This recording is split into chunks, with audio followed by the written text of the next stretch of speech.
नमस्कार प्रिय विद्यार्थियों, मैं गोविंद वर्मा, जीवी एजुकेशन दुपाड़ा शाजापुर से। आज जो विज्ञान विषय एमपी बोर्ड 10वीं का जो पेपर हुआ है अर्धवार्षिक परीक्षा का, मैं आप सबके बीच में उसका सॉल्यूशन लेके आया हूं। आप कृपया अपने प्रश्न पत्र को देखें और सही आंसर को चेक कर लें कि आपने कितने आंसर सही किए हैं। तो मैं आपके सामने कक्षा 10वीं के जो विज्ञान विषय के आंसर बताऊंगा, जिसे आप मिलान कर लीजिएगा।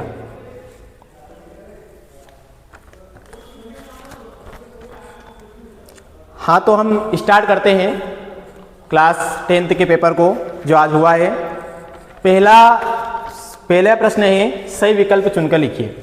तो आपसे आ वाला जो पहला प्रश्न पूछा गया है कि कैल्शियम ऑक्साइड की जल के साथ अभिक्रिया किस प्रकार की अभिक्रिया है। तो आपके पास चार ऑप्शन थे: ऊष्माशोषी अभिक्रिया, ऊष्माक्षेपी अभिक्रिया, उदासीनीकरण अभिक्रिया और रेडॉक्स अभिक्रिया। तो प्रिय विद्यार्थियों, इसका ऑप्शन आएगा बी, ऊष्माक्षेपी अभिक्रिया। क्या आएगा इसका ऑप्शन? बी आएगा, ऊष्माक्षेपी अभिक्रिया। क्या आएगा? ऊष्माक्षेपी अभिक्रिया। बी वाला आएगा, पहले का आ का बी, ऊष्माक्षेपी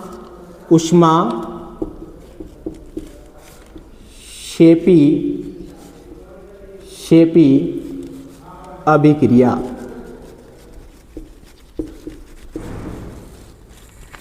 इसी प्रकार दूसरा पूछा गया है आपसे, निम्न में से कौन सी धातु कमरे के ताप पर द्रव अवस्था में पाई जाती है।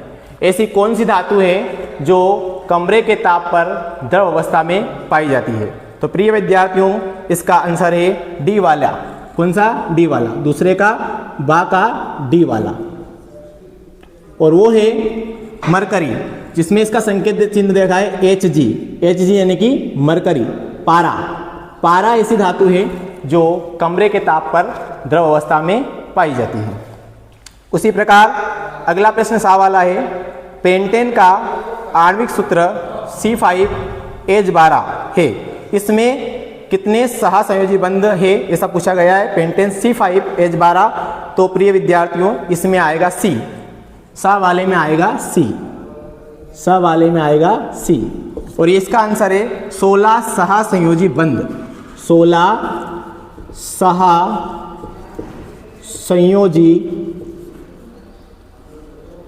सहसंयोजी बंध, यानी कि पेंटेन में 16 सहसंयोजी बंध पाए जाते हैं। अगला द वाला है, पूछा गया है आपसे, निम्नलिखित में से कौन सा यौगिक तनु अम्ल से अभिक्रिया करके कार्बन डाइऑक्साइड नहीं देता। यानी कि ऐसा कौन सा यौगिक है जो तनु अम्ल से क्रिया करके कार्बन डाइऑक्साइड नहीं देता। तो इसका आंसर द वाले का जो आंसर है, इसको मिटा देता हूं।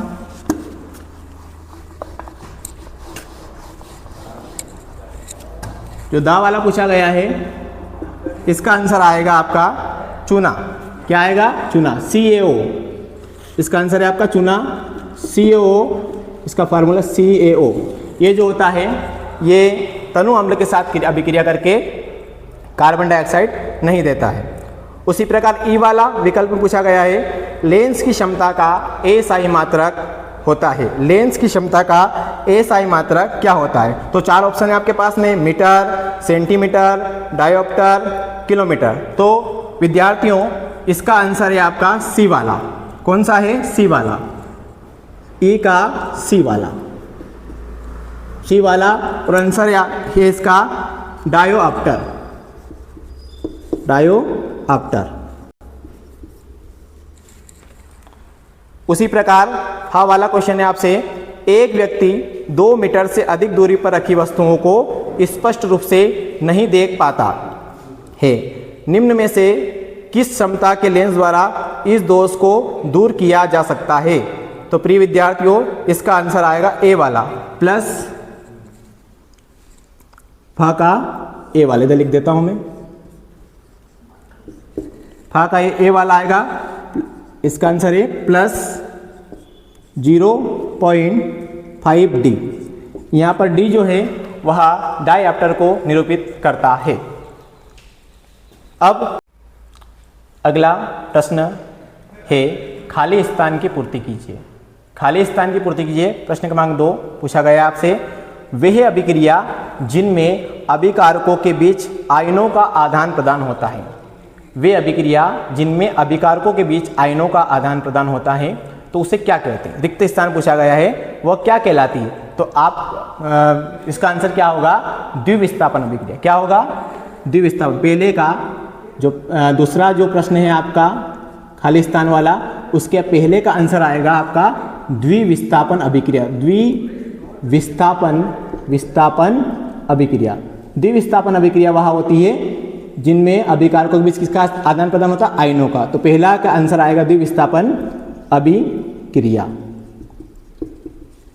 अगला है, अम्ल नीले लिटमस पत्र का रंग कर देते हैं। अम्ल क्या होते हैं, जो नीले लिटमस पेपर को लाल कर देते हैं। तो दूसरे का आंसर आएगा लाल। क्या आएगा विद्यार्थियों, लाल आएगा। अम्ल की विशेषता ये है कि वो नीले को कैसा कर देते हैं, लाल कर देते हैं। अगला है तीसरा वाला, 2 या 2 से अधिक धातुओं के सामांगी मिश्रण को क्या कहते हैं। 2 या 2 से अधिक धातुओं के सामांगी मिश्रण को क्या कहते हैं। तो प्रिय विद्यार्थी इसका आंसर आएगा तीसरे का मिश्र धातु। क्या बोलते हैं उसको, मिश्र धातु। क्या बोलते हैं उसको, मिश्र धातु। 2 या 2 से अधिक धातुओं के सामांगी मिश्रण को हम बोलते हैं मिश्र धातु। चौथा है, रिक्त स्थान में संकलन क्षमता अधिक होती है। ऐसा कौन सा है जिसमें संकलन क्षमता अधिक होती है। तो इसका आंसर आएगा कार्बन। कार्बन जो होता है, इसका चौथे वाले का आंसर है कार्बन। कार्बन में क्या होता है, श्रृंखला बनाने का गुण पाया जाता है। कार्बन लंबी श्रृंखला बना सकता है और पार्श्व यानी शाखा वाली श्रृंखला बना सकता है और वलय वाला बना सकता है। तो कार्बन में क्या पाया जाता है, संकलन का गुण पाया जाता है, क्योंकि इसके संयोजी कोष में 4 इलेक्ट्रॉन होते हैं और ये 4 बंध बना सकता है। इसके बाद में है, तंत्रिका तंत्र की प्रमुख इकाई क्या होती है। तो प्रिय मित्रों, तंत्रिका तंत्र की जो प्रमुख इकाइयाँ होती है, प्रमुख इकाई होती है, वो होती है न्यूरॉन। मतलब कि 5वें वाले का आंसर आएगा आपका न्यूरॉन। न्यूरॉन को तंत्रिका तंत्र की क्या कहा गया है, इकाई। इसके बाद छठा वाला है, वस्तुओं को हम किसकी उपस्थिति में देख पाते हैं। वस्तुओं को हम रिक्त स्थान किसकी उपस्थिति में देख पाते हैं। तो वस्तु किसकी उपस्थिति में देख पाते, प्रकाश। प्रकाश वह माध्यम होता है जिसमें वस्तुओं को देख पाते हैं। तो प्रिय विद्यार्थी, इसका आंसर आएगा प्रकाश। प्रकाश, क्योंकि प्रकाश से ही हम वस्तु को देख पाते हैं। ये आपके रिक्त स्थान हो गए। तीसरा जो प्रश्न है, सत्य और असत्य लिखिए। सत्य असत्य आपसे पूछे गए हैं, तो हम उसको कर लेते हैं।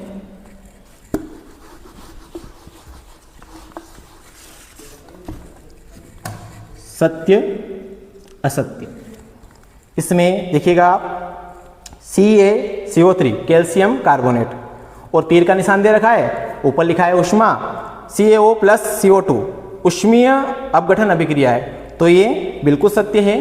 पहला जो होगा आपका बिल्कुल सत्य होगा। एक प्रकार की ऊष्मीय अपघटन अभिक्रिया होती है, पहला सत्य होगा।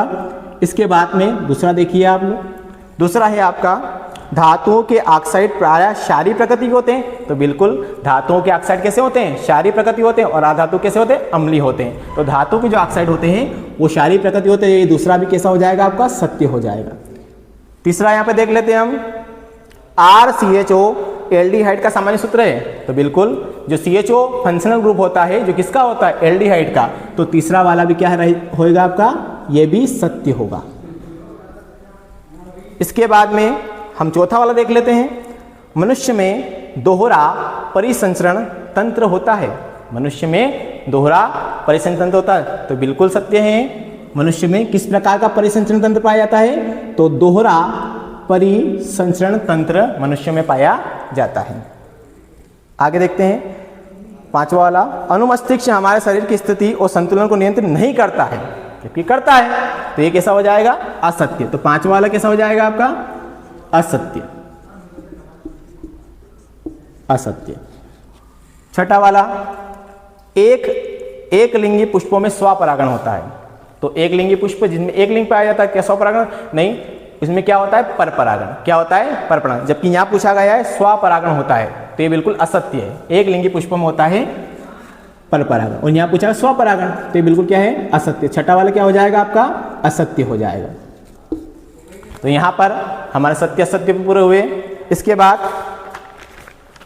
सही जोड़ी, सही जोड़ी आपसे पूछी गई है। सही जोड़ी देख लेते हैं हम। जो चौथा वाला क्वेश्चन है आपसे वो पूछा गया है मेजबान कॉलम सही जोड़ी का, तो ये देख लेते हैं हम। इसमें पूछा गया है आपसे नेफ्रॉन, नेफ्रॉन के सामने दे रखा है प्लेटलेट्स, पीयूष ग्रंथि, वृक्क की संरचनात्मक इकाई, प्रतिवर्ती क्रिया, एस्ट्रोजन, जल का संवहन। तो नेफ्रॉन, नेफ्रॉन के सामने क्या आएगा, तो नेफ्रॉन क्या होती है, वृक्क की क्रियात्मक इकाई। तो पहले के सामने, नेफ्रॉन के सामने आएगा वृक्क की संरचनात्मक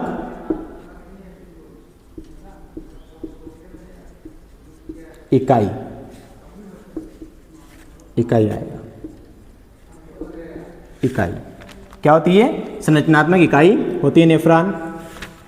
दूसरा देखते हैं, रक्त का थक्का बनना किसके कारण बनता है, तो आपके सामने ऑप्शन दे रखे पीयूष ग्रंथि, प्रतिवर्ती क्रिया, एस्ट्रोजन, जल का संवहन, प्लेटलेट्स। तो इसका आंसर क्या आएगा, इसका आंसर दूसरे का आंसर आएगा प्लेटलेट्स, जो कि ए है यहाँ पे, प्लेटलेट्स। दूसरा देखिए आप लोग, तीसरा वाला जाइलम, जाइलम किसके लिए उत्तरदायी होता है, तो आपको याद होना चाहिए कि जाइलम जो होता है वो जल का संवहन करता है, और फ्लोएम क्या करता है, भोज्य पदार्थों का संवहन करता है। तो यहाँ पर जाइलम के सामने क्या आएगा, जाइलम के सामने आएगा जल का संवहन। क्या आएगा, जल का संवहन। इसके बाद मास्टर ग्रंथि, तो मास्टर ग्रंथि किसे कहते हैं, किसे कहते हैं, तो दे रखा है पीयूष, प्रतिवर्ती क्रिया, तो क्या आएगा, पीयूष ग्रंथि को। तो चौथे वाले के सामने आएगा पीयूष ग्रंथि। पीयूष ग्रंथि को क्या कहा जाता है, पीयूष ग्रंथि को मास्टर ग्लैंड के नाम से, मास्टर ग्रंथि के नाम से जाना जाता है। पांचवा वाला दे रखा है पलकों का झपकना, कौन सी क्रिया है, तो पलकों का झपकना कौन सी, एक प्रकार की प्रतिवर्ती क्रिया होती है। पलकों का झपकना होती है प्रतिवर्ती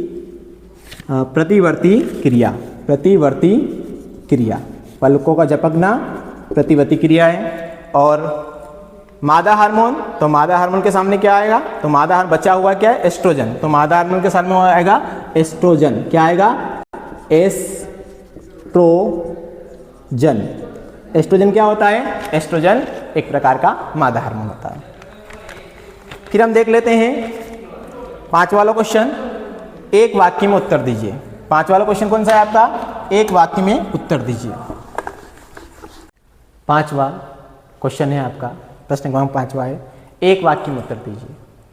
पहला प्रश्न पूछा गया आपसे, अयस्कों में उपस्थित मिट्टी एवं रेत की अशुद्धियाँ क्या कहलाती है। जो अयस्क में उपस्थित मिट्टी व रेत की अशुद्धियाँ क्या कहलाती है, तो प्रिय विद्यार्थी इसका आंसर क्या आएगा, पहले का आंसर आएगा गेंग। क्या कहलाती है, गेंग। जो अशुद्धियाँ होती हैं वो कहलाती है गेंग, इसको हम आधार भी बोल सकते हैं।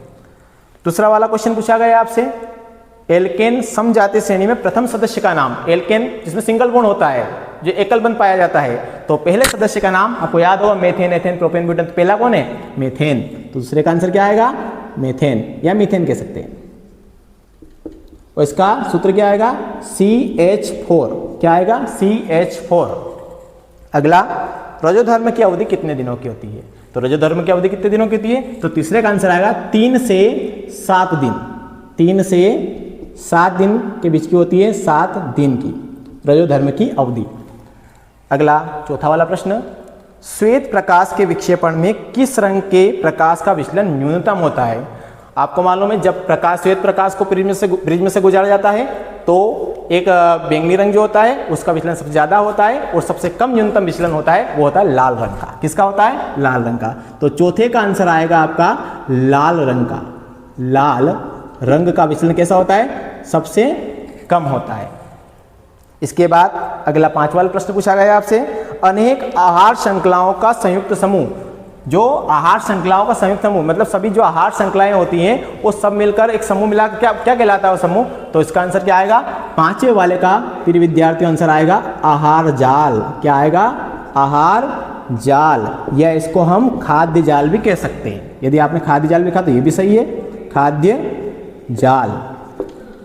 अगला छठा वाला क्वेश्चन है आपके बीच में, रेफ्रिजरेटर तथा एसी में उपयोगी सीएफसी। सीएफसी का यहाँ पर आपसे पूरा नाम पूछा गया है, तो छठे वाले में सीएफसी का पूरा नाम क्या आएगा? सीएफसी का पूरा नाम होता है क्लोरोफ्लोरोकार्बन। क्या होता है?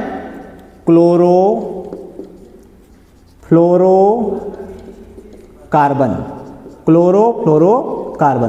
तो सीएफसी का पूरा नाम होता है क्लोरोफ्लोरोकार्बन। प्रिय विद्यार्थियों, यदि ये वीडियो आपको अच्छा लगा हो तो आप इसे लाइक करें, शेयर करें, सब्सक्राइब करें एवं बेल आइकन को प्रेस करें ताकि आने वाले वीडियो की नोटिफिकेशन आपको समय समय पर मिलती रहे। धन्यवाद।